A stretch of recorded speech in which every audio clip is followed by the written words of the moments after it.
যদি চেষ্টা করে অবশ্য সে বাঁচতে পারে। জীব যদি চেষ্টা করে অবশ্যই সে বাঁচতে পারে।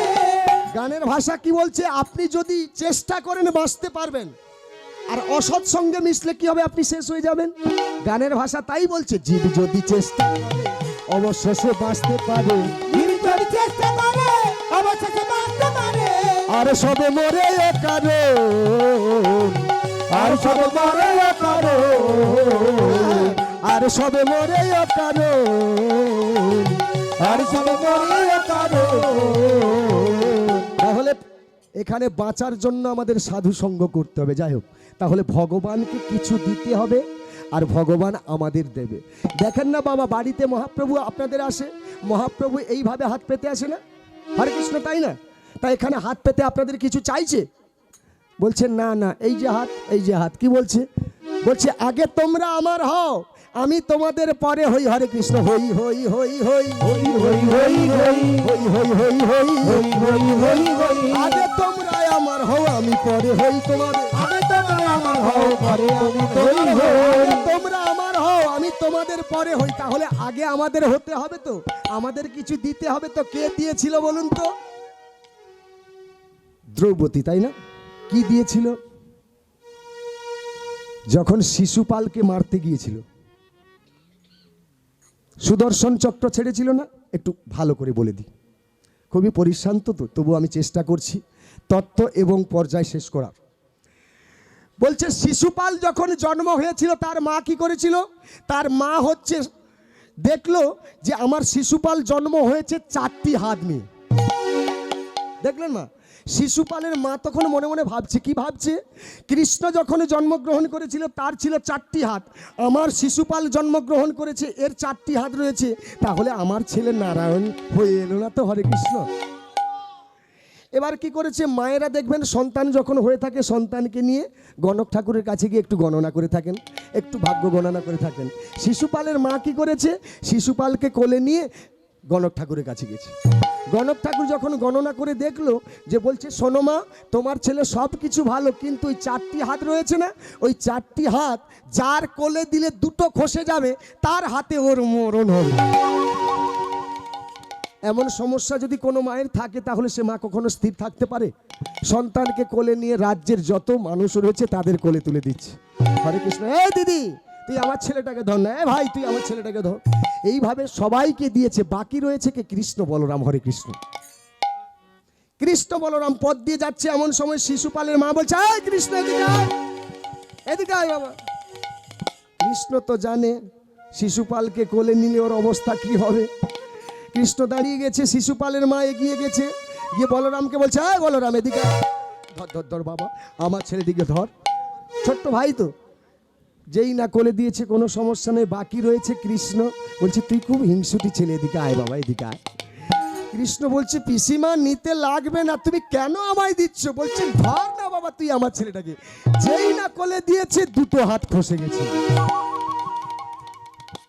তখন শিশুপাল মা মনে মনে চিন্তা করছে, সেই যে গণক ঠাকুর বলেছিল যার কোলে দিলে দুটো হাত খসে যাবে, তার হাতে এর মরণ হবে। কৃষ্ণের হাতটি নিয়ে কি করলেন? কৃষ্ণের হাতটি নিয়ে নিজের মাথায় রাখলেন শিশুপালের মা। এ কৃষ্ণ, তুই আমার মাথায় হাত রেখে কথা দে, আমার শিশুপালের শত অপরাধ ক্ষমা করবি। কৃষ্ণ তখন বলছে পিসিমা তথাস্তু, তোমার শিশুপালের শত অপরাধ ক্ষমা করব, শতাধিক হলে ওরে আমি মারবো। হরে কৃষ্ণ। মা তখন মুখ ভেঙছে, বলে শত অপরাধ করুক, তারপরে তো তুই মারবি রে বেটা। কোন দিন শতাধিক হয়েছিল?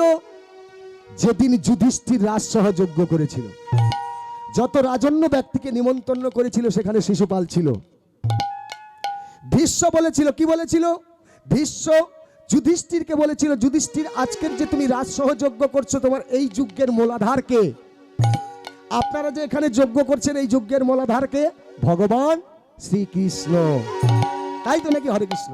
তা ভগবান শ্রীকৃষ্ণ যদি মূলাধার হয়ে থাকে, তা ভীষ্ম তখন বলছে তোমার এই যজ্ঞের মূলাধার যে, তার চরণে তুমি অর্ঘ্য দাও। পিতামহ ভীষ্ম বলল, এই যজ্ঞের মূলাধার যে, তুমি তার চরণে অর্ঘ্য দাও। এমন সময় শিশুপাল বলেছিল, কি বলেছিল? পিতামহ ভীষ্মের কোনো কাণ্ড জ্ঞান নেই। গোয়ালার ছেলে ছোট জাত রাখালিগিরি করে থাকে, সে কিনা হচ্ছে আমাদের এই রাজসহযজ্ঞের মূলাধার। ভগবান এই অপমান সহ্য না করতে পেরে সুদর্শনকে ডেকেছিল। সুদর্শন যখন ছাড়তে গিয়েছিল তখন কি হয়েছিল, ভগবানের অঙ্গুলিটি কেটে গেছিল। তখন পাশে ছিল কে, দ্রৌপদী। অঙ্গুলিটি যখন কেটেছিল তখন শাড়ির আঁচল ছিঁড়ে অঙ্গুলিতে জড়িয়ে দিয়েছিল। ভগবান কৃষ্ণ তখন বলেছিল, আজ যে তুমি উপকার করলে দ্রৌপদী, যেদিন তুমি বিপদে পড়বে সেদিন কোটি কোটি বসন পাবে, কোটি কোটি বসন পাবে, সেদিন কোটি কোটি বসন পাবে। কোটি কোটি বসন পাবে, বলি এই আশীর্বাদ দিলাম তোমায়, কোটি কোটি বসন পাবে, বলি এই আশীর্বাদ দিলাম তোমায়। কোটি কোটি বসন পাবে, আহা বদন ভরে হরি বলনি তাই গৌর হরি হরি বল কোটি কোটি বসন পাবে, বদন ভরে হরি বল কোটি কোটি বসন পাবে, বদন ভরে হরি বল কোটি কোটি বসন পাবে, কোটি কোটি বসন পাবে। যেদিন পাশা খেলা হয়েছিল, পাশা খেলায় পঞ্চপাণ্ডব হেরেছিল, তাই না মা? পঞ্চপাণ্ডব যখন হেরেছিল তখন দুর্যোধন বলেছিল, এই দুঃশাসন, যাও দ্রৌপদীর বসন হরণ করো। বসন হরণ করেছিল। কোটি কোটি বসন, লক্ষ লক্ষ বসন, লরি লরি বসন কে যোগান দিয়েছিল? ভগবান কৃষ্ণচন্দ্র। বসন টানতে টানতে দুঃশাসন হাঁপিয়ে পড়েছে। হরে কৃষ্ণ। দুর্যোধনকে বলছে, দাদা আমায় জল খেতে দাও, বড় পিপাসা লাগছে। কেমন ধরনের ছেলে বলতো তুই? একটা মেয়ের বসন হরণ করতে পারছিস না, হাঁপিয়ে পড়ছিস, জল দাও জল দাও চিৎকার করছিস, ছি যা জল খেয়ে আয়। দুঃশাসন যখন কুটিরের মধ্যে গিয়ে দেখলো তাদের যে 100 জন বধূ রয়েছে, মানে স্ত্রীরা রয়েছে, তাদের অবস্থা খারাপ। তাদের সারা অঙ্গে আর শাড়ি নেই। শাড়িগুলো কোথায় গেল? ওই যে ভগবান কৃষ্ণচন্দ্র টেনে নিয়েছে। কি রয়েছে? দুটো রয়েছে, শাড়ি আর ব্লাউজ রয়েছে। তখন হচ্ছে ওদের মানে দুঃশাসনের স্ত্রীরা বলছে, তোমার জন্য এমন অবস্থা আমাদের, তোমার জন্য। ফের যদি দ্রৌপদীর বসনে হাত দিয়েছো তাহলে কিন্তু এ দুটো যে আছে এ দুটো হরিবোল হয়ে যাবে। তাই গৌর হরি হরি বল। দেখুন একটি কথা হচ্ছে, কিছু দিলে কিছু পাওয়া যায়, আর কিছু যদি না দিয়ে থাকি তা আমরা কিছু পাবো। হরে কৃষ্ণ। কি দেবেন আপনারা? সকাল সন্ধ্যা কেবলমাত্র তুলসী দলমাত্রেন জলস্য চলকে নেবা বিক্রিণী তে সমাত্মানং ভক্তব্য ভক্ত বৎসল্য। না যদি পারেন সকালবেলা ঘুম থেকে উঠে একটু হরিবোল বলবেন, দুপুরে একটু হরিবোল বলবেন, আর হচ্ছে কি করবেন, সন্ধ্যাবেলা হরিবোল বলবেন, তাতেই খুশি। ছোট্ট একটা কথা বলে, দেখছেন আমার এই বাম হাতের হচ্ছে একটা উঁচু রয়েছে। বকখালিতে বাড়িতে মহাপ্রভু আছে, তো বকখালিতে আমি যাচ্ছি, মহাপ্রভু নিয়ে যাচ্ছি। আমার পূজারী মশাই রয়েছে, উনি রান্না বান্না করবে। একজন ভ্যান চালক নিয়ে যাচ্ছে, তার মধ্যে মহাপ্রভু রয়েছে, পেছনে খোলকর্তাল রয়েছে। যাচ্ছি বকখালি। এমন সময় যেতে যেতে কি হলো, একটা বাস আসছে, বাসে ধাক্কা লেগে কি হলো, টনচিপ গাড়ির ওপরে পড়েলাম। যখনই পড়ে গেলাম আমার এই হাতটি ফেটে গেল, আমি অজ্ঞান হয়ে গেলাম। সঙ্গে সঙ্গে কামারবাবু, কুলপি কামারবাবুর হসপিটালে নিয়ে যাওয়া হলো। 2-4-6 দিন চলে গেল, হাতটা ভেঙে গেল। তারপরে আস্তে আস্তে করে ভালো হলো। বাড়িতে গিয়ে স্ত্রীকে বললাম, এমন অবস্থা আমার হলো কেন?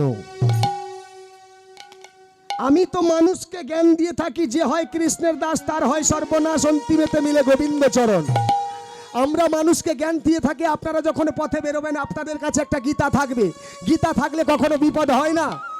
যে বদনে কৃষ্ণ নাম বলে থাকে, যার কণ্ঠে হচ্ছে তুলসীর মালা থাকে, যার হচ্ছে ললাটে তিলক থাকে, তার কোনো দিন বিপদ হয় না। আমার পাশে রয়েছে মহাপ্রভু, আমার কেন বিপদ হলো?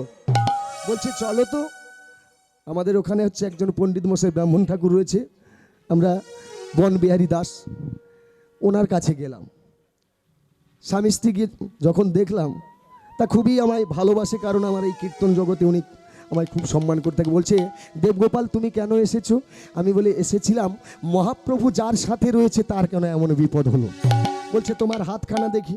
আমি তো হাত দেখাই না। বলছে আচ্ছা ঠিক আছে তুমি বসো, আমি দেখছি। উনি তখন কি করলো, একটি কাঁচের গ্লাভস নিয়ে এসে উনি দেখলো। যখন দেখলো বলছে, বাছা ওই দিন তোর মৃত্যুর দিন ছিল। উনি বলছে ওই দিন তোর মৃত্যুর দিন ছিল, মহাপ্রভু কাছে ছিল বলে তুই বেঁচে গেছিস। প্রেম সে নিতাই গৌর হরি হরি বল হরি। তাহলে কি বলছে বাবা, সেটা অল্পে লেটা চুকেছে। যদি মহাপ্রভু না থাকতো তাহলে কি হতো, আমার তো হরি বল হয়ে যেত। তাহলে দেখুন আমাদের মধ্যে বিশ্বাস, তিনি বলে দিল।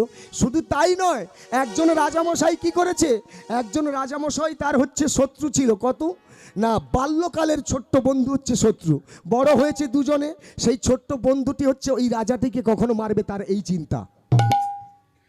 যখনই বড় হয়েছে উভয় কিন্তু দূরে সরে গেছে, কিন্তু শত্রু তার থেকে গেছে বন্ধু।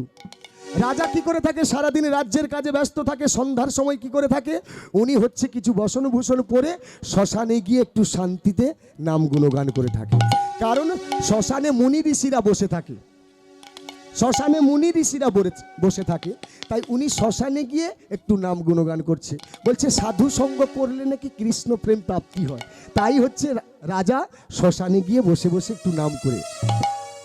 এখন রাজার একজন পিয়ে রয়েছে, তিনি কি করেছে, রাজা যদি না আসে তিনি কি খেতে পারে, রাজা এলে তিনাকে খাইয়ে দাইয়ে তার শয়ন করে দিতে হবে, তার সেবা শুশ্রূষা করে দিতে হবে। তা দেখলো তিনি যখন আসছে না, কে আসছে না, রাজা আসছে না, উনি তখন কি করলেন, পিয়ে তখন কি করলেন, রাজার সিংহাসনে শয়ন করলেন আর সারা দেহের মধ্যে একটা কাপড় চাপিয়ে নিলেন। আর সেই যে রাজার ছিল বাল্যকালের বন্ধু, সে তখন কি করলেন, আজকেরই আমার এই বন্ধু রাজা বন্ধুকে আমি মারতে যাব, ধারালো অস্ত্র নিয়ে রাজপ্রাসাদে প্রবেশ করেছে। এমন সময় রাজা কোথায় ছিল, শ্মশানে ছিল।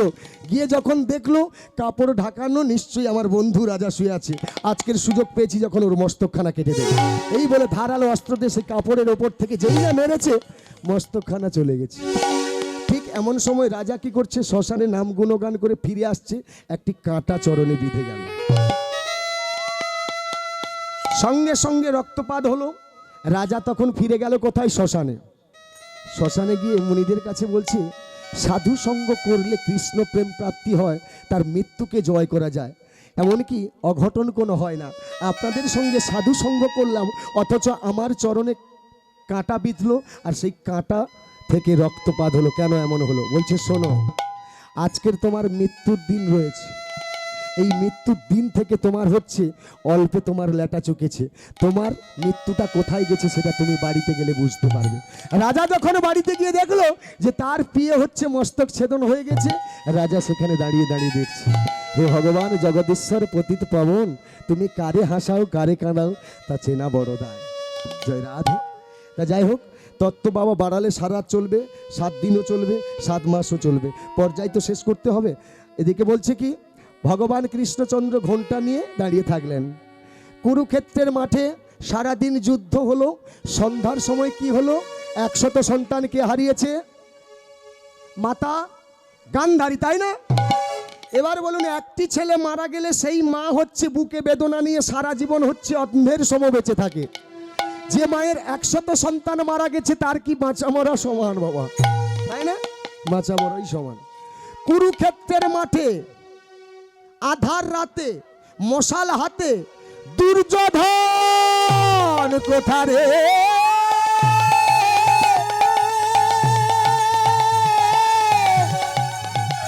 দুর্যোধন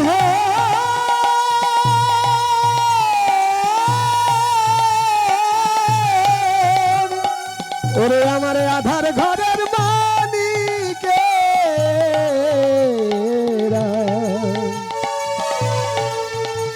তোদের কোথায় আমি দেখিতে পাই নাই, ওরে আমার নয়নে।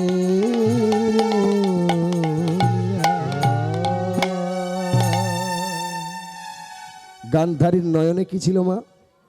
বস্ত্র বাঁধা ছিল, পট্টি বাঁধা ছিল না? কেন বাঁধা ছিল একটু পরে যাচ্ছি, ছোট্ট করে বলে দিই। গান্ধারী কার মেয়ে? সুবল রাজার মেয়ে। গান্ধারী হচ্ছে সুবল রাজার মেয়ে, উপযুক্ত হয়েছে মেয়ে, কন্যা বিবাহ যোগ্য হয়েছে। নারদ ঠাকুর কি করেছে, বিনা বাজাতে বাজাতে সুবল রাজার রাজপ্রাসাদে উপস্থিত গিয়ে রাজামশাইকে বলছে, রাজামশাই এই মেয়েটিকে, বলছে ওটা আমার মেয়ে, নাম কি? গান্ধারী। তা আপনার মেয়ে তো উপযুক্ত হয়েছে, বিবাহ দেননি কেন? বলছে আমার মেয়ের একটুকু চোখের দোষ আছে, মেয়ের একটুকু চোখের দোষ আছে। তা আপনার মেয়ের চোখের দোষটা তো কাটিয়ে নিতে পারেন। বলছে কি করে?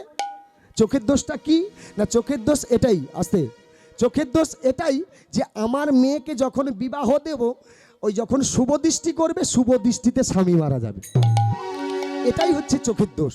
বলছে এই চোখের দোষটা তো আপনি কাটিয়ে নিতে পারেন, কেমন করে? না আপনি একটি রাম ছাগলের পাঠা নিয়ে এসে আপনার মেয়েকে যদি ওর সঙ্গে বিয়ে দিয়ে দেন, শুভ দৃষ্টি যখন করতে যাবে ছাগলটার দিকে, তখন কি হবে বাবা? ছাগল স্বামীটা মারা যাবে, পরে একটা উপযুক্ত মানব দেখে তোমার মেয়েকে বিয়ে দিয়ে দেবে। আরে বাবা, ছাগল কখনো হচ্ছে শুভ দৃষ্টি করবে না, যদি করে থাকে আমি পাশে থাকবো, জোর করে চোখটা টেনে দেবো। হরে কৃষ্ণ। দেখুন, নারদ তো সদাই সর্বদা কূটনীতি দিয়ে থাকে না। তা ওই ছাগলের পাঁঠা নিয়ে এসে যখন বিবাহ দিয়েছিল, তাতে কি হয়েছিল না, ওই ছাগল স্বামীটা মারা গেল শুভ দৃষ্টিতে। তখন গান্ধারী বলেছিল, যে নয়নে তাকালে স্বামী মারা যায়, যে নয়নে তাকালে রাজ্যের ক্ষতি হয়, সেই পাপ নয়নে আমি আর হেরবো না। তাই গান্ধারী বলছে, কি বলছে, আমি এই তো নয়ন বন্ধন করলাম, এই তো নয়ন বন্ধন করলাম, এই তো নয়ন বন্ধন করলাম, নয়ন বন্ধন করলাম, এই পাপ নয়নে হেরিব না, এই তো নয়ন বন্ধন করলাম, পাপ নয়নে হেরিব না, এই তো নয়ন বন্ধন করলাম। আহা বদন হরে হরি বল, প্রেম সনিতাই গৌর হরি বল। এই তো নয়ন বন্ধন করলাম, বন্ধন করে হরি বলে, এই তো নয়ন বন্ধন করলাম, এই তো নয়ন বন্ধন করলাম। তাহলে সেই কারণে কিন্তু গান্ধারী আজও পর্যন্ত বেঁধে রেখেছে। খুলেছিল কোন দিন? অনেক কথা পর্যায় তো এভাবে শেষ করা যায় না, ছন্দ থাকতে। যাই হোক, একদিন মানে 17 দিন যুদ্ধ হয়ে গেছে, 17 দিনের দিন সন্ধ্যার বেলা এখন যুধিষ্ঠির কি করেছে, বড় মার কাছে আশীর্বাদ নেওয়ার জন্য চলেছে। যখন গেছে তখন হচ্ছে গান্ধারী বলছে, যুধিষ্ঠির আমার কাছ থেকে তুই ফিরে যা, আমি আশীর্বাদ দিতে পারবো না। কেন বড় মা? বলছে তোদের সঙ্গে আমার শত্রুতা, আমার ছেলেদের সঙ্গে শত্রুতা, তাই আশীর্বাদ দিতে পারবো না। যুধিষ্ঠির কি করেছিল, দূর থেকে বড় মাকে প্রণাম করেছিল আর বলেছিল, জননী জন্মভূমিশ্চ স্বর্গাদপি গরীয়সী। এমন যখন শ্রদ্ধা ভক্তি দেখালো, গান্ধারী তখন বলছে, যুধিষ্ঠির আয় বাবা তুই আমার কাছে। বলছে, বড় মা আশীর্বাদ যদি দিতে হয়, এই আশীর্বাদ দাও, আগামীকাল কুরুক্ষেত্রের মাঠে যেন আমার পঞ্চ পাণ্ডবের মৃত্যু হয়। বলছে, না রে বাবা না, ওই আশীর্বাদ আমি দেব না, এই আশীর্বাদ দিচ্ছি, যথা ধর্ম তথা জয়, যে পক্ষেতে কৃষ্ণ রয়। বুঝলেন মা? এই আশীর্বাদ নিয়ে ফিরে যাচ্ছে, এমন সময় দুর্যোধন প্রবেশ করছে রাজপ্রাসাদে। মা মা, যুধিষ্ঠির কেন এসেছিল আমাদের রাজপ্রাসাদে? বলছে আশীর্বাদ চাইতে। কি আশীর্বাদ দিয়েছো মা? বলছে এই আশীর্বাদ দিয়েছি, যথা ধর্ম তথা জয়। মা তুমি এই আশীর্বাদ দিয়েছো, আমরা কি তাহলে আশীর্বাদ পাবো না মা? হ্যাঁ রে বাবা, তোরা পাবি না, তোরা আমার গর্ভের সন্তান, তোরা পাবি না। আগামীকাল সকালে যখন যুদ্ধ করতে যাবি, তোদের 100 জনের ভাইয়ের মধ্যে একজন প্রথমে উলঙ্গ হয়ে আসবি। কি বললো? 100 জন ভাইয়ের মধ্যে একজন সামনে উলঙ্গ হয়ে আসবি। আর তোরা কে কেমন দেখতে, জন্মের পরে তো আমার নয়নে দর্শন করি না, তা আগামীকাল হচ্ছে আমার নয়নের বন্ধন খুলবো, যার দিকে তাকাবো, অর্থাৎ যার দিকে তাকাবো তার সারা দেহটা যেন উলঙ্গ থাকে, সারা শরীরের মধ্যে কোনো বস্ত্র যেন না থাকে। যখনই তার মস্তক থেকে পায়ের নখ পর্যন্ত আমার দৃষ্টি পড়বে, তার সারা শরীরটা লোহা হয়ে যাবে। হরে কৃষ্ণ। দুর্যোধন তখন নেচে উঠে বলছে, মা এই আশীর্বাদ যদি তুমি আমায় দাও, কুরুক্ষেত্রের মাঠে কেউ আমার কিছু করতে পারবে না। হরে কৃষ্ণ। পরের দিন কি হয়েছে, 7 সকালবেলা দুর্যোধন সামনে রয়েছে, উলঙ্গ হয়ে নাচতে নাচতে আসছে। মা যদি এই আশীর্বাদ দিয়ে থাকে, আমায় কোন বেটা মারতে পারে? কিন্তু ভগবান অন্তর্যামী আমার কি করলেন, রাস্তার পাশে কলার জঙ্গলে দাঁড়িয়ে রয়েছে। আর এমন সময় সেই পথ দিয়ে দুর্যোধন তাদের ভাইদের যাচ্ছে, উলঙ্গ হয়ে যাচ্ছে। তো এমন সময় ভগবান কৃষ্ণচন্দ্র সেই কলার জঙ্গল থেকে বলছে, এই যে বেয়াই মশাই। দেখুন, সাইকেল থেকে যদি কোনো ব্যক্তি পড়ে যায়, তখন কোথায় লেগেছে ওটা দেখবে না, কে দেখে ফেললো তখন আত্মসম্মানে লাগবে, এটাই কিন্তু দেখে থাকে। যখন কেউ ডেকে ফেলেছে তখন কি করেছে, যদি চুলকনি না থাকে না, তার তখন চুলকনি হয়ে যাবে। উনি তখন কি করলেন, দুর্যোধন কোনো রকম করে ভগবান কৃষ্ণচন্দ্র কাছে এসে বলছে, ছি ছি ছি ছি ছি, এত বড় বুড়ো ধেড়ে ছেলে, তুমি উলঙ্গ হয়ে কোথায় চলেছো? সম্পর্কে কে হয়? বেয়াই মশাই। মানে দুর্যোধনের মেয়েকে হচ্ছে কৃষ্ণের ছেলে বিয়ে করেছিল, সম্পর্কে বেয়াই মশাই। তাতে কি হয়েছিল, একটু ঠাট্টা চলে বাবা। তা এখানে কৃষ্ণ বলছে, তুমি কোথায় চলেছো?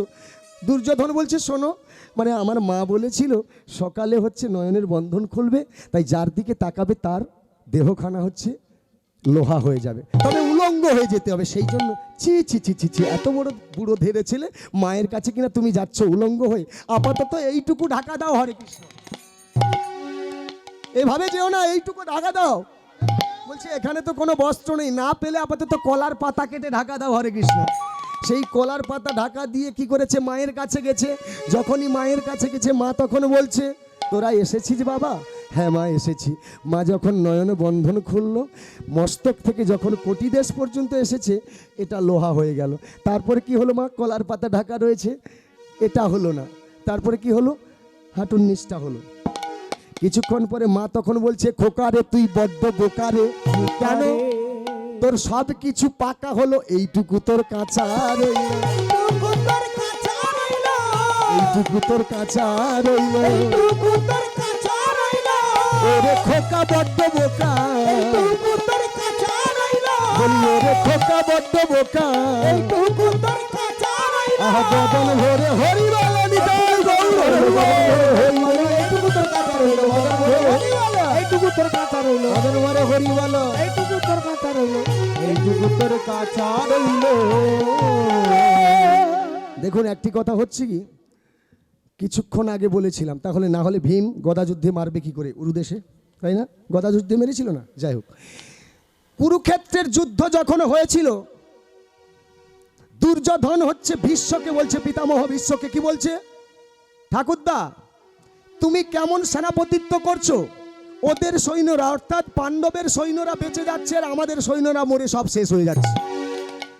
তখন ভীষ্ম বলেছিল, শোন দুর্যোধন, আজকে রাত্রি 12টার সময় তোর স্ত্রী হচ্ছে ভানুমতিকে আমার ঘরে পাঠিয়ে দিচ্ছি।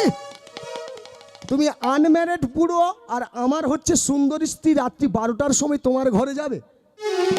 বলছে না, যদি যাবি তাহলে তোরা মরবি কুরুক্ষেত্রের মাঠে। এই কথাটা বলেছিল কে? ভীষ্ম বলেছিল। কাকে বলেছিল? দুর্যোধনকে বলেছিল।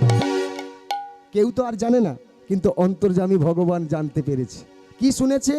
ভানুমতি মানে দুর্যোধনের স্ত্রী ভানুমতি রাত্রি 12টার সময় আমার ঘরে পাঠিয়ে দিবি, কিছু একটা দিতে চেয়েছিল।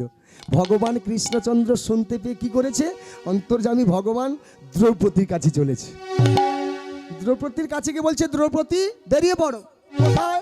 বলছে আমি তো তোমায় নিয়ে যাব, তুমি চলো। সখা যখন বলছে আর কোনো কথা বলা যায়, সখার সঙ্গে যেতে হবে। তা ভগবান যেই না বলেছে, উনি কি করেছে, ভালো করে শাড়ি পরে বেরিয়েছে। মনে মনে চিন্তা করছে মায়েরা তো পথে যান, আপনারা জুতো তো পরতে হবে হরে কৃষ্ণ, জুতো না পরলে হবে। জুতো ছিল কাঠের জুতো মা, তৎকালীন দিনে কাঠের জুতো, রাস্তায় যদি চলে যান ঠক ঠক করে আওয়াজ হবে, এমনভাবে জুতো পরে চলেছে। কিন্তু একটি কথা হচ্ছে কি মা, আমি যদি 2-10 বৎসর এই রাস্তায় চলে থাকি, এই রাস্তার পাশে যার বাড়ি রয়েছে সে কিন্তু জানতে পারবে যে কার জুতো যাচ্ছে, কে যাচ্ছে, তাই না? জানতে পারবেন তো? তাই এখানে কি হচ্ছে, কৃষ্ণ বলছে তুমি যদি জুতো পরে ভীষ্মের ঘরে প্রবেশ করো, তাহলে ভীষ্ম জানতে পারবে যে নাথ জামাই কোন, নাথ বউ কোন, নাথ বউ না হচ্ছে দ্রৌপদী এসেছে। তা ভানুমতিকে যেটা দেওয়ার কথা সেটা তোমায় দেবে না। ভীষ্মের দরজা পাশে গিয়ে বলছে, দ্রৌপদী তোমার জুতো জোড়া খুলে যাও। ভালো করে ঘোমটা দিয়ে ভীষ্মের সামনে গিয়ে কি বলবে? ভীষ্মের সামনে গিয়ে বলবে ঠাকুরদা আমি এসেছি, কিন্তু বলবে তোমার নিজ কণ্ঠস্বরে নয়, ভানুমতি কণ্ঠস্বরে। কি বললো? ভানুমতি কণ্ঠস্বরে তুমি বলবে ঠাকুরদা আমি এসেছি। জুতোটা খুলে রাখো। কে বলছে? কৃষ্ণ বলছে। মানে বারান্দায় দাঁড়িয়ে রয়েছে, ভীষ্ম তো কুটিরের মধ্যে রয়েছে, বারান্দায় কি করেছে? দ্রৌপদী জুতো খুলে গেছে। এমন সময় দ্রৌপদী বলছে, কি বলছে? ঠাকুর গো, জুতো তো আমি খুলে রেখে গেলাম, কিন্তু আমার জুতোকে লক্ষ্য করবে। বাহ, কেমন ভক্ত দেখুন, কি বলছে? আমার জুতোকে লক্ষ্য করবে। কৃষ্ণ বলছে আমি আছি, আমি আছি, ঠিক আছে। প্রবেশ করছে। এমন সময় গোবিন্দ আমার কি করলেন? জুতো জোড়াখানা নিয়ে নিজের বক্ষে ধারণ করলেন। হরি বল। বক্ষে ধারণ করেছে। আস্তে করে যখন পিছু পানে চেয়ে দেখলো গোবিন্দ আমার জুতো জোড়া বক্ষে ধারণ করেছে।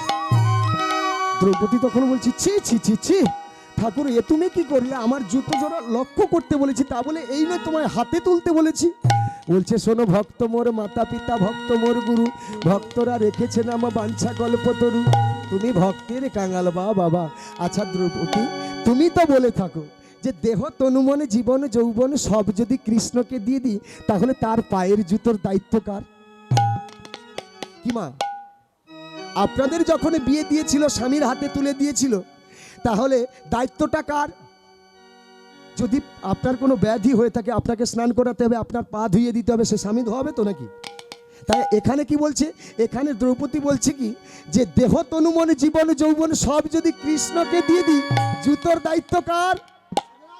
কত বড় ভক্ত না হলে এত বড় কথা বলা যায়? হরে কৃষ্ণ, প্রেম সে নিতাই গৌর হরি বল। শুধু তাই নয়, ভগবান কৃষ্ণচন্দ্র শ্রীমতী রাধারানীর কুঞ্জে যেতে দেরি করেছিল। রাধারানী মান করেছিল। মানটা শিখিয়েছিল কে? যে প্রেমের গুরু তাকে শিখাচ্ছে মানকে, না ললিতা, বিশাখা, ইন্দুরেখা, সুচিত্রা, তঙ্গু দেবী, রঙ্গদেবী, সুদেবী, চম্পকলতা। দেখুন, যারা মান শিখেছিল তারা হচ্ছে শান্ত প্রেমের অধিকারী। 5টা প্রেমের কথা ছোট্ট করে বলে দিই। শান্ত, দাস্য, বাৎসল্য, মধুর সখ্য। বাৎসল্য প্রেমটি কেমন? আপনারা কি করলেন? আপনারা হচ্ছে সারাদিন কর্ম করলেন। একটা ছোট্ট ছেলে আপনার আছে, 2-4 মাস হয়েছে। আপনি কি করলেন? সারাদিন কর্ম করার পরে রাত্রিতে একটু রান্না করলেন, স্বামীকে সেবা দিলেন, ছেলেকে সেবা দেওয়ার পরে শয়নাগারে গেলেন, ছেলেটিকে শয়ন করালেন, পায়খানা করেছে, পেশাব করেছে, তারপরে কি হচ্ছে? আপনি ঘুমোতে পারছেন না, সময় মতো চলতে আছে, আপনার যন্ত্রণা হচ্ছে না, সারা দিন তো আপনি খেটে যাচ্ছেন। ছেলে যদি এমন করে জ্বালান, তখন আপনার কি মনে হয়? এ জগদীশ্বর পতিত পাবন, আমার কেন মরণ হয় না? বলেন তো। কিন্তু ভুলে কি একবার বলেন আমার ছেলেটার কেন মরণ হয় না? কোনো মা বলে? ইনাকে বলা হয় বাৎসল্য প্রেমের অধিকারী। সখ্য প্রেম যারা করে থাকে, যাহাকে বলা হয় দুধ ভাত ছাড়া যায়, বন্ধু ছাড়া যায় না, তারা হচ্ছে নিজে নাড়ু খেয়ে কৃষ্ণকে খাওয়ায়। শ্রীদাম সুদাম দাম্য সুদাম মধুমঙ্গল, হরে কৃষ্ণ। তাই তো নাকি? দাস্য প্রেমের অধিকারীকে হনুমান বক্ষ চিরে সীতারাম দেখিয়েছিল। শান্ত প্রেমের অধিকারীকে এই যে ললিতা, বিশাখায়, এরা হচ্ছে রাধারানীকে মান শিখিয়েছিল। আপনারা যদি খোঁচা দেন তাহলে কি হবে বাবা? একটা জায়গায় 2টো তত্ত্ব করতে হবে, 2টো গান করতে হবে, তাতে কি হবে বাবা? কৃষ্ণ কথা যারা হচ্ছে বহু সময় ধরে আস্বাদন করতে চায়, তারা হচ্ছে খোঁচা দিতে চায়। প্রেম সনিতাই গৌর হরি বল, হরি বল। মধুর প্রেমের অধিকারীকে শ্রীমতী রাধারানী। রাধারানী বলছে, প্রভু আমি তোমার কাছে কোনোদিনই কিছু চাই না, শুধু এইটুকু চাই, তুমি বাসো বা নাই বা বাসো ভালো, তাতে দুঃখ নেই, আমি তোমায় বেসে যাব, এই ভিক্ষা চাই। বুঝলেন মা? বাড়াতে গেলে অনেক কথা। যাই হোক, রাধারানী মান করেছিল, আর ভগবান কৃষ্ণচন্দ্রকে গলে পীতবাস দিয়ে বলেছিল, রাধে বড় অপরাধ করেছি, তুমি আমায় ক্ষমা করো। এমনকি কেঁদেছিল চরণ ধরে, নয়নের জল হচ্ছে গোবিন্দের চরণে দিয়েছে, রাধারানীর চরণে দিয়েছিল। যারা শান্ত প্রেমের অধিকারী মান শিখিয়েছিল, তারা তো মান শিখেছিল কারণ বহু সময় ধরে কৃষ্ণ প্রেম আস্বাদন করবে বলে। তারা তখন বলছে, রাধে রে, তুই কেমন ধরনের মেয়ে রে? ভগবান কৃষ্ণচন্দ্র তোর চরণ ধরে কাঁদছে, এমনকি তোর মানে তার নয়নের জল দিয়ে তোর চরণখানা ধুইয়ে দিচ্ছে, তুই মান ভিক্ষা দিচ্ছিস না? ছি, এমন মান কেউ কখনো করে? মান কি জিনিস আমি জানতাম, তোরা তো আমায় মান শিখালি। এখন যেই না গোবিন্দ চরণ ধরে কাঁদছে, তোরা কিনা বলছিস রাধে তুই কেমন মান করছিস? ওরে ললিতা, ওরে বিশাখা, তোরা কি আমার কাছে থেকে এতদিনে এই শিখলি? দেহ তনু মন জীবন যৌবন সব যদি কৃষ্ণকে সঁপে দিয়ে পাটা কার মা?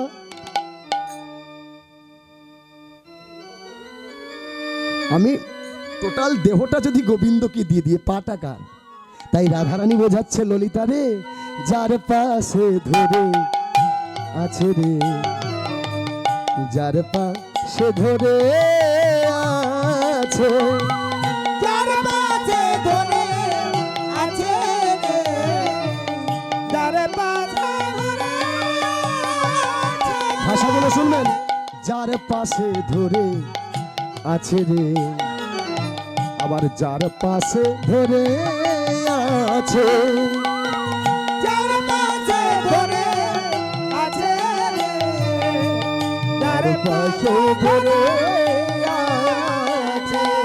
বলি আমার বলতে কি আর আছে রে ললিতা, আমার বলতে কি আর আছে, আমার বলতে কি আর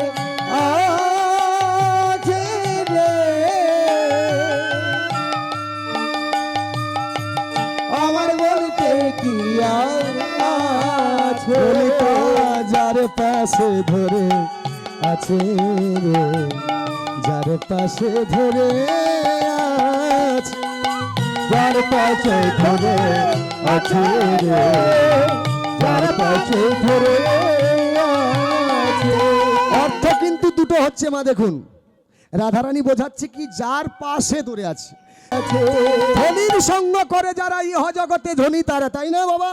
রাধারানী হচ্ছে কোন ধনের ধনী? কৃষ্ণ প্রেমের ধনে ধনী। তাহলে রাধারানী যদি এখানে কৃষ্ণকে পায়ে ধরিয়ে অপরাধ উনি সঞ্চয় করে থাকে, তাহলে এই অপরাধের ভাগিদারটাকে পায়ে ধরিয়েছিল কারা? এরা, আপনারা। আপনারা তো ধরিয়েছিলেন। তুই মান করে বস, কৃষ্ণ যখন আসে না, তাহলে তোরাই সমদোষের দোষী রে, তোরাই সমদোষের দোষী, তোরাই সমদোষের দোষী রে, তোরাই সমদোষের দোষী। যার পাশে ধরে আছে রে, যার পাশে ধরে আছে, যার পাশে ধরে আছে রে, যার পাশে ধরে আছে, যার পাশে ধরে আছে, যার পাশে ধরে আছে, যার পাশে তাই গৌর হরিবোল। যার পাশে ধরে আছে, যার পাশে ধরে আছে রে, যার পাশে ধরে আছে। তাই এখানে দ্রৌপদী কি করেছিল? দ্রৌপদী যখন হচ্ছে কুটিরে প্রবেশ করছে, কার? ভীষ্মের কাছে যাচ্ছে, গিয়ে বলছে ঠাকুরদা আমি এসেছি। এসেছিস, আয়। ভীষ্ম কি করলেন? দ্রৌপদীর মাথায় হাত রেখে বলছে, কি বলছে? মাথায় হাত রেখে বলছে, তোর শাখা সিঁদুর অক্ষয় হবে, শাখা সিঁদুর অক্ষয় হবে, তোর শাখা সিঁদুর অক্ষয় হবে, শাখা সিঁদুর অক্ষয় হবে, বলি এই আশীর্বাদ দিলাম তোমায়। শাখা সিঁদুর অক্ষয় হবে। কি মা, শাখা সিঁদুর অক্ষয় হবে, তাই না? তাহলে স্বামী মরবে তো নাকি? স্বামী বাঁচবে। হরে কৃষ্ণ। এমন আশীর্বাদ যে মেয়ে পায় সে কখনো ঠিক থাকতে পারে? আনন্দে মেতে উঠলেন। তখন কি করলেন? প্রথমে বলেছে ভানুমতির কণ্ঠস্বরে, এবার বলছে কি না নিজ কণ্ঠস্বরে বলছে ঠাকুরদা। যেই না ঠাকুরদা নিজ কণ্ঠস্বরে বলেছে, ভীষ্ম তখন জানতে পারলো যে দ্রৌপদী। এই তুমি কেন এখানে? বলো তুমি কেন এখানে? না মানে ঠাকুরদা মানে ওই আমি আসতে চাই না, মানে আরে ওদিকে কি দেখাচ্ছ? ওদিকে কে? না মানে কে আছে ওখানে? কৃষ্ণ। এখানে আসো না কেন? সে কথা আমি বলবো কি করে? ভীষ্ম তখন দরজা পাশে গিয়ে বলছে, কৃষ্ণ তুমি এখানে দাঁড়িয়ে আছো, কুটিরের মধ্যে কেন যাওনি? কৃষ্ণ তখন বলছে, তুমি কি আমায় ডেকেছো ভীষ্ম? তুমি কি আমায় ডেকেছো ভীষ্ম? তুমি কি আমায় ডেকেছো ভীষ্ম? তুমি কি আমায় ডেকেছো ভীষ্ম? না ডাকলে যাই না কখন, তুমি কি আমায় ডেকেছো ভীষ্ম? না ডাকলে যাই না কখন। তুমি কি আমায় ডেকেছো ভীষ্ম? পার্থিব আমার বলছে কি, আমাদের দেহ ভাণ্ডের মধ্যে যদি কৃষ্ণকে আহ্বান না করি, কৃষ্ণ কি আমার দেহ ভাণ্ডের মধ্যে আসবে? নবদরজা খুলে গোবিন্দকে ডাকতে হয়। নবদরজা কি? দুটি নাসিকা, দুটি চক্ষু, দুটি কর্ণ, একটি অধর, সাতটি লিঙ্গ গুজ্জদার। এই নবদরজা খুলে গোবিন্দকে ডাকতে হয়। প্রেম সে নিতাই গৌর হরি বল, হরি বল। তাই কৃষ্ণ বলছে, তুমি কি আমায় ডেকেছো? গোবিন্দকে না ডাকলে কখনো গোবিন্দ দেহ ঘরের মধ্যে আসে? তা এই আশীর্বাদ যখন পেল, দ্রৌপদী চলে গেল। তবে অন্তর্যামী ভগবান উনার ইচ্ছায় সব কিছু হয়। যাই হোক, ছোট্ট করে পর্যায় শেষ করে দিচ্ছি। ভগবান কৃষ্ণচন্দ্র কুরুক্ষেত্রের মাঠে রয়েছে, গান্ধারী গিয়ে বলছে কি, দুর্যোধন দুর্যোধন দুঃশাসন বলে চিৎকার করছে। এমন সময় ভগবান কৃষ্ণচন্দ্র গান্ধারীর পেছনে গিয়ে অট্টহাসিতে হেসে উঠল। দুর্যোধন দুঃশাসন বলে চিৎকার করছে, কৃষ্ণ তখন হেসে উঠল। কে কে এমন করে অট্টহাসিতে হেসে উঠলে? বলছে আমি আমি কৃষ্ণ। কি বললে? কৃষ্ণ। মা গান্ধারী তখন কি করলেন? কৃষ্ণের দুটি হাত ধরে ঝাঁকুনি দিয়ে বলছে, ওরে কৃষ্ণ, এ তুই কি করলি বল বাছা, এ তুই কি করলি বল?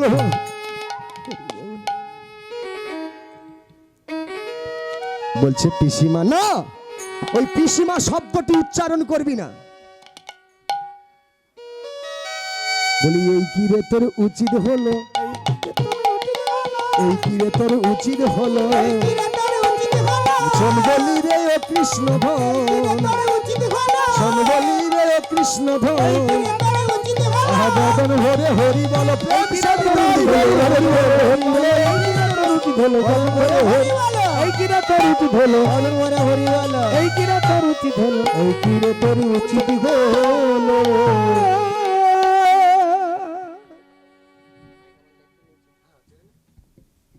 শ্যামগঞ্জ নবজীবন ক্লাবের সদস্য সুজয় দে আপনার গানের পছন্দ হইয়া 100 টাকা উপহার দিল এবং শ্যামগঞ্জ নবজীবন ক্লাবের সদস্য বাপন পিতা শ্যামল প্রধান তার 3টে নাতি সোনিয়া, বর্ষা, রোহিত 50 টাকা করে 150 টাকা উপহার দিলেন। সাদর গ্রহণ আপন করবেন। হরে কৃষ্ণ।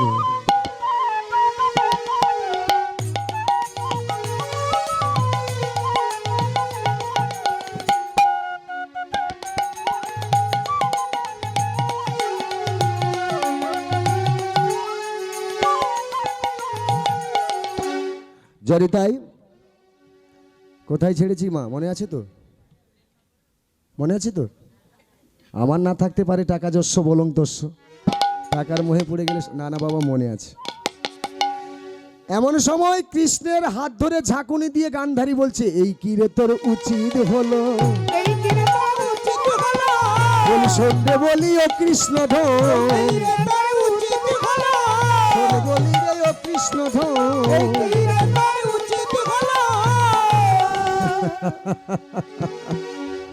আবার হাসছিস পিসিমা? না, ওই পিসিমা শব্দটি উচ্চারণ করবি না, কারণ তুই আমার সব কিছু শেষ করে দিয়েছিস।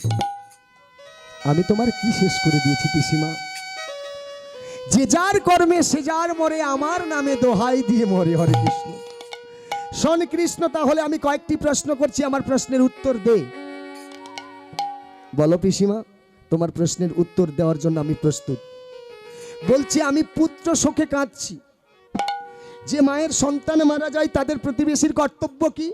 প্রতিবেশীর কর্তব্য তার পাশে এসে একটু সান্ত্বনা দেওয়া, তার পাশে জড়িয়ে ধরা। না করে তুই আমার সম্পর্কে ভাইপো ভাইপো হয়ে তুই আমার পেছনে এসে অট্ট হাসিতে হেসে তুলি। বাহ বাবা বাহ, বাহ রে কৃষ্ণ। আমি কাঁদছি পুত্র শোকে, তুই কেন আমার পেছনে হাসলি? প্রথম প্রশ্ন। দ্বিতীয় প্রশ্ন কি? দ্বিতীয় প্রশ্ন হচ্ছে আমার 100 সন্তান কেন মরল? তৃতীয় প্রশ্ন কি? ভীষ্মকর্ণ দ্রোণাচার্য সাধনাই ছিল আচার্য। বিশ্বকর্ম দ্রোণাচার্য সাধনায় ছিল আচার্য, ভীষ্মকর্ণ দ্রোণাচার্য সাধনাই ছিল আচার্য। বিশ্বকর্ম দ্রোণাচার্য সাধনায় ছিল আচার্য। তোর কুটিলি সিদ্ধান্তে এই 3 জন মরল। তৃতীয় হয়ে গেল। চতুর্থ কি? কৃষ্ণ রে, তুইও যেমন তোর বন্ধু বান্ধব গুলো জুটেছে তেমন। কে বলছে? গান্ধারী রেগে বলছে। বলতে আমি চাই না, কিন্তু পুত্র শোকের যন্ত্রণা আমায় বলিয়ে দিচ্ছে। হরে কৃষ্ণ। আস্তে আস্তে আস্তে। তাহলে এখানে বলছে কি? এখানে বলছে যে তুই যেমন ব্যক্তি তোর বন্ধু বান্ধব গুলো জুটেছে তেমন। কারণ তোরও জন্মের ঠিক নেই আর তাদেরও জন্মের ঠিক নেই। কে বলছে? গান্ধারী বলছে, রেগে বলছে। বলছে পিসিমা আমার জন্মের ঠিক নেই। বলছে না, আর যাদের সঙ্গ তুই করছিস ভীম, অর্জুন, নকুল, সহদেব, এদেরও জন্মের ঠিক নেই। সূর্যপুত্র, পবনপুত্র, বৃহস্পতি পুত্র বলে না বাবা? হ্যাঁ, তা একটি কথা হচ্ছে কি, শোন, ওটা পরে বলছি। যে কুন্তির হচ্ছে চরিত্র ভালো নয়, যে কুন্তির চরিত্র ভালো নয়, তার ছেলেরা বেঁচে গেল আর আমার চরিত্র ভালো হলো, অথচ আমার ছেলেরা মরে গেল। এই কৃষ্ণ, সতী ধর্ম রক্ষা করে আমার ছেলে কেন মরে? সতী ধর্ম রক্ষা করে আমার ছেলে কেন মরে? সতী ধর্ম রক্ষা করে আমার ছেলে কেন মরে সতী ধর্ম রক্ষা করে আমার ছেলে কেন মরে? শোন বলি রে ওরে কৃষ্ণ ধন বলি রে ওরে কৃষ্ণ ধন, দে আমায় জবাব দেবে আমায় জবাব দেবে। শোন বলি রে ও কৃষ্ণ ধন আমায় জবাব দেবে। শোন বলি রে ও কৃষ্ণ ধন আমায় জবাব দেবে। শোন কৃষ্ণ, যাদের মায়ের চরিত্র ভালো নয় তাদের ছেলেরা বেঁচে গেল, আর আমার চরিত্র ভালো অথচ আমার ছেলেরা মারা গেল। আমি বলতে চাই না, তবু না বলে পারছি না, কারণ পুত্র হারানোর বেদনা। শোন, শুধু তাই নয়, আরো বলছি শোন, তোর বাবা মাও ভালো নয় আর তুইও ভালো নয়। কাকে বলছে? ভগবান কৃষ্ণকে বলছে। কেন পিসিমা? তবে বলছি শোন, আস্তে আস্তে। এখানে গান্ধারী তখন বলছে শোন, তোর বাবা মা ছিল কংসের কারাগারে, তাই না? কংসের কারাগারে ছিল, মা বাবা ছিল না এক শয্যাতে। ওরে কৃষ্ণ, তুই কি জন্ম হলি টেলিগ্রাফের তারেতে? কি বলছে এখানে? বলছে যে তোর মা বাবা ছিল না এক শয্যাতে, জন্ম হলি কি টেলিগ্রাফের তারেতে। হরে কৃষ্ণ, তারাও যেমন তুইও তেমন, তারাও যেমন তুইও তেমন, তারাও যেমন তুইও তেমন। তারাও যেমন তুইও তেমন, শোন বলি রে ও কৃষ্ণ ধন, তারাও যেমন তুইও তেমন, তুই বলি রে ও কৃষ্ণ ধন। তারাও যেমন তুইও তেমন। মদন ভরে হরি বলো নিতাই গৌর হরি বল। মদন ভরে হরি বলো, তারাও যেমন তুইও তেমন। মদন ভরে হরি বলো, তারাও যেমন তুইও তেমন। মদন ভরে হরি বলো, তারাও যেমন তুইও তেমন। তারাও যেমন তুইও তেমন। জরাধে, তাহলে কয়েকটা প্রশ্ন করলাম। আমার ছেলে কেন মরলো? আমার পেছনে এসে অট্টহাসিতে কেন হাসলি? ভীষ্মকর্ণ, দ্রোণাচার্য এরা কেন মরলো? তোদের জন্মের ঠিক নেই। এই প্রশ্নের উত্তরগুলো দিয়ে শেষে গান্ধারী কি করেছে? কৃষ্ণের মাথায় হাত রেখে অভিশাপ দিয়েছে, তোর যদু বংশ ধ্বংস হয়ে যাবে। পিসিমা, যে যার কর্মে সে যার মরে, যে যার কর্মে সে যার মরে, যে যার কর্মে সে যার মরে, যে যার কর্মে সে যার মরে। যারা আমার নামে দোহাই দেয় পিসি, যার কর্মে সে যার মরে, যারা আমার নামে দোহাই দেয় পিসি। যে যার কর্মে সে যার মরে। পৃথিবীর সংসার সাগরে যে যেমন কর্ম করবে সে তেমন সাজা পাবে। যারা আমার নামে দোহাই দেয় না তাদের জীবনে কিন্তু বহু দুঃখ আছে পিসি। তবে প্রথম প্রশ্ন শুরু করলাম। শোনো পিসি, আমি কখনো কখনো হাসি, জানো, কিছুক্ষণ আগে বলে গেছি, আবার বলছি, যারা হচ্ছে এমন আচরণ করে থাকে, কারা? যারা পৃথিবীর সংসার সাগরে বিষয় সম্পদ নিয়ে ভাগাভাগি করে থাকে। ভাগাভাগি করতে গিয়ে সেখানে ভাইয়ে ভাইয়ে লাঠিছোটা হয়ে কি হলো? এক ভাই মারা গেল, কিছুদিন পরে আরেক ভাই বেঁচে থাকলো, সে তখন অনুতপ্ত হলো। সে যখন চলে যেতে চাইছে, বলল যে কেন আমার ভাইটাকে মারলাম, কার সম্পত্তি কে ভাগাভাগ করে? হরিবল হরিবল। তখন আমি হাসি পিসি, তখনই আমি হাসি পিসি, তখন আমি হাসি পিসি। তখনই আমি হাসি পিসি, যারা ভাগাভাগি করে পিসি, তখনই আমি হাসি পিসি, যারা ভাগাভাগি করে পিসি। তখনই আমি হাসি পিসি। তাহলে এখানে বলছে কি? ভাগাভাগি যারা করে, আর যারা হচ্ছে এমন আচরণ করে, কি করে বাবা? যার ছেলে মারা গেল, তার মা এসে বলল আমি মারলুম, তোর ছেলে মদ খেয়ে বললো, তখন আমি হাসি পিসি, তখনই আমি হাসি পিসি, তখন আমি হাসি পিসি। তখনই আমি হাসি পিসি। এমন এমন কারণ থাকে, সেই কারণে আমি হাসি। তাহলে কি হলো? প্রথম প্রশ্নের উত্তর হলো কেন হেসেছি। তোমার ছেলেরা মরেছে, যদি 5টি গ্রাম দিয়ে দিত তাহলে অন্যায় যুদ্ধ হতো না। অন্যায় যুদ্ধ হয়েছে বলে এখানে তোমার ছেলেরা মরেছে, তা সেই কারণে আমি হেসেছি পিসি। তখন আমি হাসি পিসি, তখনই আমি হাসি পিসি, তখন আমি হাসি পিসি। তখনই আমি হাসি পিসি। তুমি আমার নামে মিছেমিছি দোষ দিচ্ছ। যদি 5টি গ্রাম দিত তারা তো অনেক কিছু পায়, তাহলে দিচ্ছে না বলে সেই জন্য তোমার পিছনে এসে হেসেছি। আর তুমি কিনা বলছো আমার দুঃখের দিনে তুই আমার পাশে দাঁড়ালি না, হাসতে শুরু করে দিয়েছি। তাহলে একটি কথা হচ্ছে, তোমার কর্মে, তোমার ছেলেদের কর্মে তোমার ছেলেরা হারিয়েছে, তা এখন আমায় বলছো কেন যে হাসছিস? আর শোনো পিসি, তুমি যেটা বলছো যে আমার 100 ছেলে মরলো কেন, তাই তো? শোনো পিসি, তোমার মনে না থাকতে পারে, আমার মনে আছে। তোমার 100 জন্মের আগে হচ্ছে এক ব্রাহ্মণ সন্তানের সঙ্গে বিয়ে হয়েছিল। ফুলসজ্জার রাত্রিতে কি হয়েছিল? ফুলের ওপর দিয়ে একটা মাকড়সা বাইতে বাইতে গিয়েছিল। তখন তুমি তোমার স্বামীর কাছে হাতটা জোড়ো করে বলেছিলে, সে স্বামী গো, ওই যে ফুলের ওপর দিয়ে মাকড়সাটি যাচ্ছে, ওই মাকড়সাটা আমায় ধরে দাও।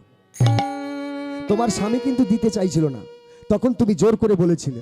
তখন স্বামী বলেছিল কি, স্বামী বলেছিল যে এই ফুলসজ্জার রাত্রিতে যদি স্বামী স্ত্রীতে গন্ডগোল হয়ে থাকে সারা জীবনটাই গন্ডগোল চলবে। স্ত্রীর মনোবাঞ্ছা পূরণের জন্য মাকড়সাটা যখন হচ্ছে তোমার হাতে তুলে দিয়েছিল তোমার স্বামী, তার গর্ভে ছিল 100 বাচ্চা, 100 বাচ্চা। তুমি কি করেছিলে, তার গর্ভ চিরে 100 বাচ্চা ভূমিতে ফেলে দিয়ে পদদলিত করে দিয়েছিল। আর সেই গর্ভচেরা অবস্থায় মাকড়সাটি তোমায় অভিশাপ দিয়েছিল, শতপুত্র হারা হবি, শতপুত্র হারা হবি, শতপুত্র হারা হবি, শতপুত্র হারা হবি, পুত্র পুত্র বলে কাঁদিবি, শতপুত্র হারা হবি, পুত্র পুত্র বলে কাঁদিবি, শতপুত্র হারা হবি। কৃষ্ণ বলছে, শোনো পিসিমা, তোমার মনে না থাকতে পারে, তুমি ভুলিলে আমি ভুলি না, তুমি ভুলিলে আমি ভুলি না, তুমি ভুলিলে আমি ভুলি না, তুমি ভুলিলে আমি ভুলি না, শোনো বলিও পিসিমা, তুমি ভুলিলে আমি ভুলি না। বদন ভরে হরিবালা নিতাই গৌর হরিবল। হরিবল তুমি ভুলিলে আমি ভুলি না, বদন ভরে হরিবল তুমি ভুলিলে আমি ভুলি না, বদন ভরে হরিবল তুমি ভুলিলে আমি ভুলি না, তুমি ভুলিলে আমি ভুলি না। দ্বিতীয় প্রশ্নের উত্তর হলো কেন 100 সন্তান মারা গেল। তৃতীয় প্রশ্ন কি, ভীষ্ম কর্ণ দ্রোণাচার্য সাধনায় ছিল আচার্য, এরা সাধনায় সিদ্ধি লাভ করেছে, এরা কেন মরলো? বলছে শোনো পিসি, কেন মরলো তাহলে বলছি, যারা অন্যায় যুদ্ধ করে থাকে, যারা চুরি চামারি করে থাকে, তাদের সঙ্গ যেই ব্যক্তিরা করে থাকে তারা সমদোষের দোষী। ওরা হচ্ছে সাধন ভজন করে সিদ্ধি লাভ করতে পারে, কিন্তু কথাটি হচ্ছে কি, ওরা অন্যায় যুদ্ধে সাই দিয়েছে, সেই জন্য ভীষ্ম কর্ণ দ্রোণাচার্য এরা হচ্ছে, এদের মৃত্যু হয়েছে। হরে কৃষ্ণ। যদি কোনো ব্যক্তি চুরি করে থাকে, সেই চুরির মাল যদি কোনো ব্যক্তি রেখে থাকে, সেও তো সমদোষের দোষী। তাহলে ভীষ্ম কর্ণ দ্রোণাচার্য এরা অন্যায় যুদ্ধে গেছে, এরাও তো সমদোষের দোষী। সমদোষের দোষী পিছে, এরা সমদোষের দোষী পিসি, সমদোষের দোষী পিছে, তাই তো এরা মারা গেল। সমদোষের দোষী পিছে। তৃতীয় হয়ে গেল। চতুর্থ কি, তাহলে ওরা যেমন, কারা যেমন, ভীম অর্জুন নকুল সহদেব। গান্ধারী বলছে, কৃষ্ণ রে ভগ্নিপতির মান রাখিতে, অশ্ববল নীলি হাতে। ভগ্নিপতির মান রাখিতে, অশ্ববল ভগ্নিপতিকে অর্জুন, ভগ্নিপতির মান রাখিতে, অশ্ববল নীলি হাতে। ভগ্নিপতির মান রাখিতে, অশ্ববল নীলি হাতে। কি বলছে ভগবান কৃষ্ণচন্দ্রের ভগ্নিপতিকে অর্জুন, তাই না? গান্ধারী বলছে, কি বলছে, ভগ্নিপতির মান রাখিতে, অশ্ববল নীলি হাতে। ভগ্নিপতির মান রাখিতে, অশ্ববল নীলি হাতে। সারথ করিলি কিসের দান, ওরে শরৎ করিলি কিসের দান, দেবে আমায় জবাব দেবে, দেবে আমায় জবাব দেবে, দেবে আমায় জবাব দেবে। আমায় জবাব দেবে, শোন বলি রে ও কৃষ্ণ ধন। আমায় জবাব দেবে। বলছে শোনো পিসি, ভগ্নিপতি হতে পারে আর যে হতে পারে, যে আমারে চায় তারে আমি চাই, যে আমারে চায় না তারে আমি না চাই। পিসিমা কি বললো? তাহলে ওরা চায় না, এরা চেয়েছে। চাইতে পারে, কিন্তু কেউ অন্যায় করবে, সেই অন্যায় তো আমি মেনে নেব না। হরে কৃষ্ণ। তবে একটি কথা হচ্ছে কি, তুমি বলছো যে আমার জন্ম হচ্ছে বাবা মার গর্ভের কথা, আমি তো অজনী সম্ভবা, আমি হচ্ছে মায়ের গর্ভে জন্ম হই না, আমি নিরাকার নির্বিদ্য, পার্থিব জগতে হয়েছি বটে, সেটা হচ্ছে কেবলমাত্র লোক দেখানো। যাই হোক পিসিমা, আর বলবো পিসিমা। গান্ধারী তখন বলছে, কৃষ্ণ তুই বলে যা, আমি শুধু শুনে যাব, আমি শুধু শুনে যাব, আমি শুধু শুনে যাব। আমি শুধু শুনে যাব, শোন বলি রে ও কৃষ্ণ ধন। আমি শুধু শুনে যাব। শেষ পর্যন্ত গান্ধারী বলছে, কৃষ্ণ রে পৃথিবীর সংসার সাগরে কে তোরে পতিত পাবন বলে বলতো? আজকের পর্যায়ের নাম কি রয়েছে? কুরুক্ষেত্রে পতিত পাবন। কে তোরে পতিত পাবন বলে বল? দেখবে পিসিমা, তুমি এসো। গান্ধারীর হাতটা ধরে পিসিমাকে জড়িয়ে ধরে আনছে, গান্ধারী নয়নে জলে ভেসে যাচ্ছে। এসে ভগবান কৃষ্ণচন্দ্র আমার কি করলেন, যেই না ঘণ্টাখানা তুলে ধরেছে, সেই 3টি পাখি তখন বের হয়ে গোবিন্দের চরণে প্রণাম করছে আর বলছে কি, হে কৃষ্ণ করুণা সিন্ধু দীন বন্ধু জগৎপতে, গোপেশ গোপিকা কান্ত রাধা কান্ত নমস্তুতে, তপ্ত কাঞ্চনী গৌরাঙ্গিনী রাধে বৃন্দাবনেশ্বরী, বিশ্বভানু সুতাং দেবী তাং নমামি হরিপ্তে, নম ব্রহ্মণ্য দেবায় গো ব্রহ্মণ্য হিতায় চ জগদ্ধিতায় শ্রীকৃষ্ণায় গোবিন্দায় নমো নমঃ। হে পতিত পাবন পতিতেরে কাঙাল তুমি, এই বলে গোবিন্দকে প্রণাম করে পাখি 3টি উড়ে গেল। পিসিমা কি দেখলে তুমি? একটা পাখির ডাকে তুই সাড়া দিস। আমাকে যে চিনতে পারে আমি তার কাছে সদাই সর্বদা বাধা থাকি, আর তুমি কিছুক্ষণ আগে কটু কথায় আমায় গালাগালি দিলে, তাতে আমার কোনো দুঃখ নেই। একটি কথা হচ্ছে জনপিসিমা, পৃথিবীর সংসার সাগরে কেউ যদি অন্যায় করে অপর ব্যক্তিকে দোষারোপ করতে চায়, সেটা তার হচ্ছে ভুল সিদ্ধান্ত। তার জন্য কি করতে হয়? গুরু ধরতে হয়। হরে কৃষ্ণ, গুরুর কাছে জানতে হয়। সাধন ভজন না হলে কিন্তু আমাদের কৃষ্ণকে পতিত পাবনকে চিনতে পারি না। প্রেম সানিতাই গৌর হরে হরে বল, হরে বল। গান্ধারীকে জড়িয়ে ধরে বলছে, পিসিমা গো আরে কেঁদো না, কেউ না থাকুক আমি আছি তোমার পাশে, এইখানে রহিল আমার লীলার লহরী, প্রেম সবদান ভরে ভক্ত বৃন্দে বলুন হরি হরি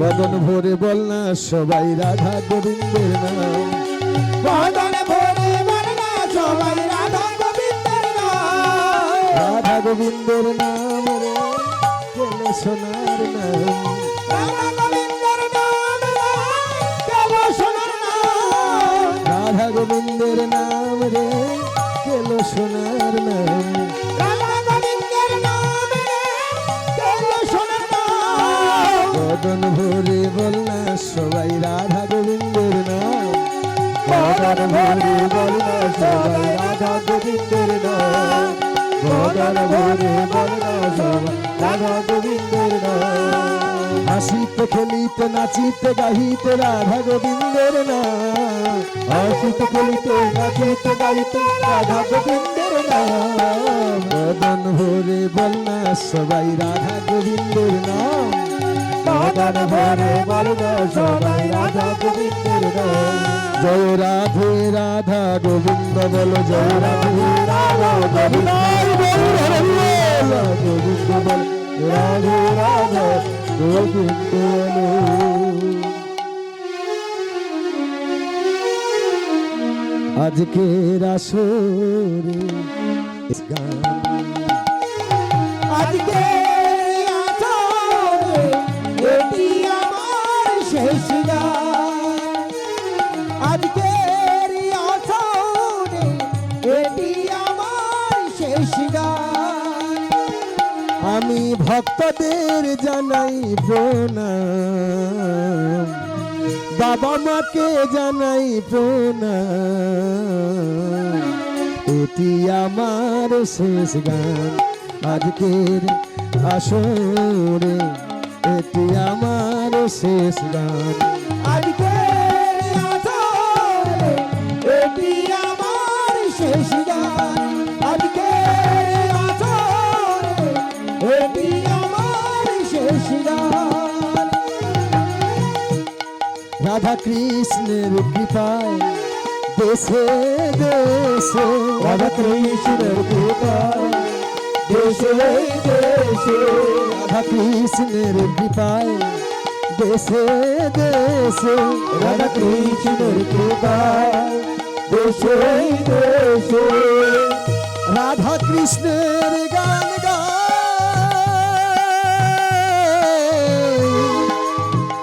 রাধা কৃষ্ণের গান গাই, রাধা কৃষ্ণের কৃপায় দেশে দেশে, রাধা কৃষ্ণের কৃপায় দেশে দেশে, রাধা কৃষ্ণের গান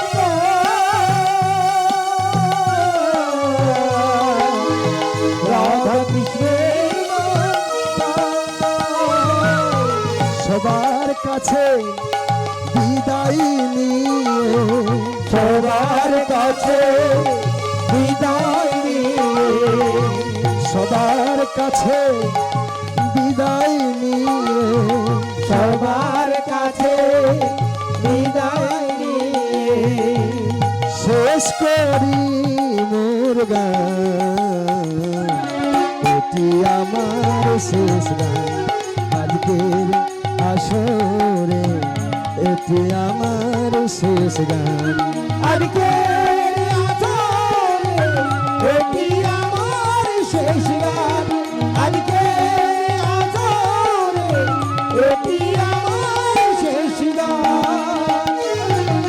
নামটি আমার দেব গোপাল নামটি আমার দেব গোপাল নামটি আমার দেব গোপাল নামটি আমার দেব গোপাল কৃষ্ণ দিদির দেওয়ানা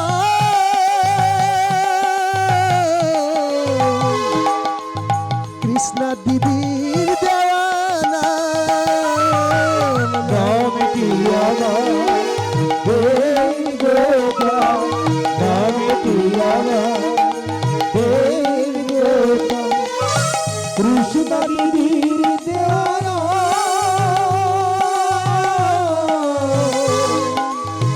কৃষ্ণ দিদির দেওয়ানা দক্ষিণ 24 পরগনা হয় জেলা দক্ষিণ 24 পরগনা হয় জেলা দক্ষিণ 24 পরগনা হয় জেলা দক্ষিণ 24 পরগনা হয় জেলা তারিক নগর হয় গ্রাম এটি আমার শেষ গান আজকের আসরে এটি আমার শেষ গান আজকে আসরে এটি আমার শেষ গান আজকে আসরে এটি আমার শেষ গান আমি ভক্তদের জানাই প্রণাম বাবা মাকে জানাই প্রণাম এটি আমার শেষ গান আজকে আসরে এটি আমার শেষ গান আজকে আসরে এটি আমার শেষ গান আজকে আসরে এটি আমার শেষ গান এটি আমার শেষ গান এটি আমার শেষ গান এটি আমার শেষ গান এটি আমার শেষ গান এটি আমার শেষ গান। জয় রাধে।